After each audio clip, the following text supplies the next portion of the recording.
Hello friends, स्वागत है आप सबका हमारे यूट्यूब चैनल पर। तो फ्रेंड्स, आज की इस वीडियो में हम विलोपन विधि सीखने वाले हैं। विलोपन विधि जो कि कक्षा 10वीं के लिए बहुत महत्वपूर्ण होती है और उसका एक क्वेश्चन हर बार परीक्षा में पूछा जाता है। तो देखिए, विलोपन विधि होती क्या है। विलोपन विधि का मतलब होता है कि किसी भी दो समीकरण दी होती है तो किसी भी एक समीकरण के एक फॉर्म को या एक्स के फॉर्म को या फिर वाई के फॉर्म को बराबर करके, मतलब दोनों के आगे जो भी फॉर्म होता है उसको बराबर करके, जैसे यहाँ 5 और 2 है तो इसे यहाँ भी 5 और यहाँ भी 5 बनाकर कैंसिल कर देना, प्लस माइनस के चिन्ह से कैंसिल कर देना, मतलब विलुप्त कर देना। यही होता है विलोपन विधि का मतलब। तो हमें यहाँ पे दो समीकरण दिए। पहली समीकरण है 5x प्लस 3y बराबर 35, ये पहली समीकरण है।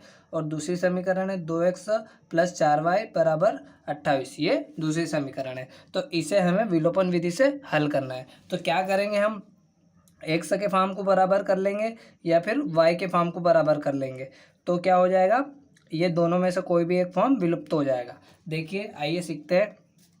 तो देखिए, ये पहली समीकरण में और दूसरे समीकरण में हमें ऐसे दो संख्याओं से गुणा करना है जिससे कि एक कोई सी भी फॉर्म बराबर हो जाए। ये आपको खुद करना है, आपको खुद सोचना है कि मैं अगर यहाँ पे 2 से गुणा करूँगा और यहाँ पर भी 3 से गुणा करूँगा तो क्या ये बराबर हो जाएगी, ये आपको करना है। जैसे यहाँ पे दिख रहा है कि ये 5 में हम 2 से गुणा करेंगे तो ये 10 हो जाएगा, और इस 2 में हम 5 से गुणा करेंगे तो ये 10 हो जाएगा, तो ये भी 10 हो जाएगा, ये भी 10 हो जाएगा। तो ऐसे आपको पता करना है। और यहाँ पर भी देखिए, अगर मैं यहाँ पर 4 से गुणा करूँगा, ठीक है, पूरी समीकरण में 4 से गुणा करूँगा तो ये 12y बन जाएगा, ठीक है। और यहाँ पर मैं अगर 3 से गुणा करूँगा तो ये 12y बन जाएगा। ऐसे आपको पता करना है कि किस संख्या से गुणा करेंगे तो ये एक्स की फॉर्म या वाई की फॉर्म बराबर हो जाएगी। तो मैं यहाँ पर y का फॉर्म बराबर करने वाला हूँ। तो y का फॉर्म बराबर करने के लिए हमें क्या करना पड़ेगा, यहाँ पे ऊपर वाले समीकरण में 4 से गुणा करना है, ठीक है।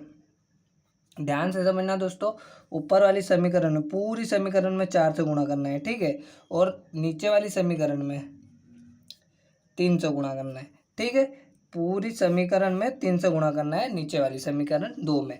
तो आपको ऐसे ही पता करना है कि अगर मैं कभी यहाँ पर 2 का गुणा करूँगा तो ये 10 एक्स बन जाएगा, और मैं कभी यहाँ पे 5 का गुणा कर दूंगा तो ये 10 एक्स बन जाएगा, तो एक्स की फॉर्म बराबर हो जाएगी। अगर मैं यहाँ पर 4 का गुणा करूँगा तो वाई की फॉर्म बराबर होगी, और 3 का गुणा करूँगा तो वाई की फॉर्म। तो आप किसी भी फॉर्म को बराबर कर सकते हैं, एक्स की भी कर सकते हैं और वाई की भी कर सकते हैं। तो आइए आगे सोल्व करते हैं इसे। पूरी समीकरण एक में हमें 4 से गुणा करना है। तो देखिए, अब यहाँ करते हैं। 4 से पहले 5x में गुणा करेंगे तो कितना हो जाएगा, 5 का 20x, मतलब 4 पंजे 20, तो यहाँ पे 20x प्लस लगाएंगे। फिर ये 4 से 3 में गुणा करेंगे तो 4 या 12 एक y, ठीक है, y है, तो यहाँ पर लिखेंगे 12y बराबर। अब ये 35 में 4 से गुणा करेंगे, ठीक है। तो 35 में 4 से गुणा करेंगे तो हम 140 आएगा, ठीक है। करके देखिए, 4 पंजे 20 की शून्य, हासिल आया 2, 4 या 12 और 2 14, ठीक है, 140 आया। अब नीचे वाली समीकरण में 3 से गुणा करना है तो वो भी करेंगे। 3 दूनी 6x, प्लस है तो प्लस, फिर 3 चौक 12y बराबर। अब 28 में 3 का गुणा करेंगे, ठीक है। तो पहले 3 से 8 में गुणा करेंगे, 3 और 2 24, 24 की कितने आ गई 4, ठीक है। हासिल के यहाँ पे 2, 3 दूनी 6 और 2 8, तो यहाँ पर लिखेंगे 8। ये हो गया 3 से पूरी समीकरण में गुणा। अब देखिए, यहाँ पर भी 12y हो गई, यहाँ पर भी 12y हो गई, मतलब हमने ये जो गुणा किया इससे हमें y की फॉर्म बराबर प्राप्त हो गई। तो अब क्या करेंगे, इसे घटा देंगे, ठीक है। पहले इन समीकरणों का नाम रखेंगे, इसको हम समीकरण 3 नाम दे देंगे, ठीक है, और इसे हम समीकरण 4 नाम दे देंगे, ठीक। अब यहाँ पर लिखना है, क्या लिखना है, अब देखो यहाँ पर इस तरह लिखना है कि समीकरण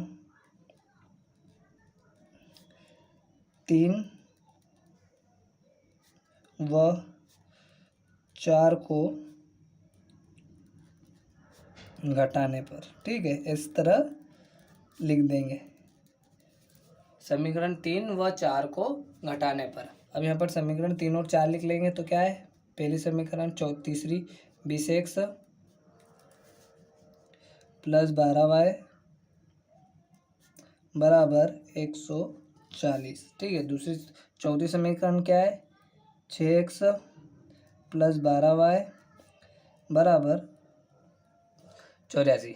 ठीक है, ये समीकरण 3 और 4 हमने लिख लिया। अब इनको घटाना है। तो एक बात हमेशा याद रखना दोस्तों, विलोपन विधि में जब भी समीकरण को घटाते हैं हम, तो जो भी सेकंड समीकरण रहती है नीचे वाली, ठीक है, जो भी नीचे वाली समीकरण रहती है उसके चिन्ह पलट दिए जाते हैं। क्या करते हैं, चिन्ह पलट दिए जाते हैं।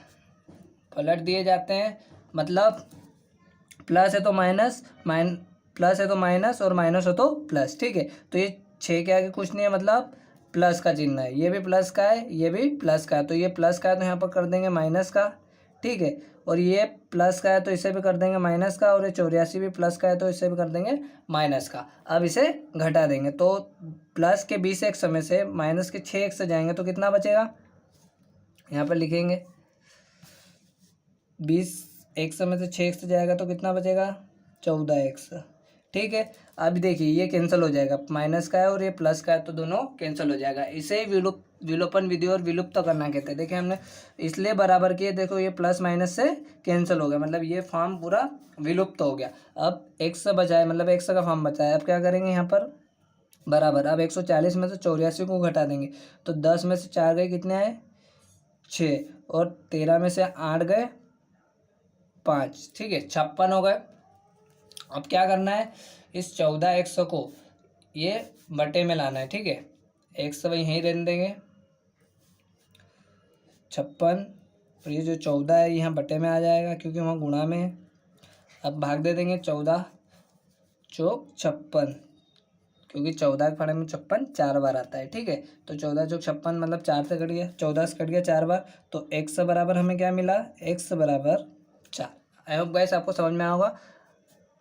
x बराबर हमें क्या मिला, x बराबर 4 मिला। ठीक है, अब हमें y निकालना है। तो अब y का मान हमें निकालने के लिए, अब ये जो ऊपर अपने में समीकरण थी, पहली समीकरण 5x प्लस 3y बराबर 35 और दूसरी समीकरण 2x प्लस 4y बराबर 28 थी। इसमें जो हमने जो भी x का मान निकाला है 4, वो हम इन दोनों समीकरण में किसी भी एक समीकरण में रख के निकाल सकते हैं। तो हम समीकरण 1 में रखेंगे। ठीक है,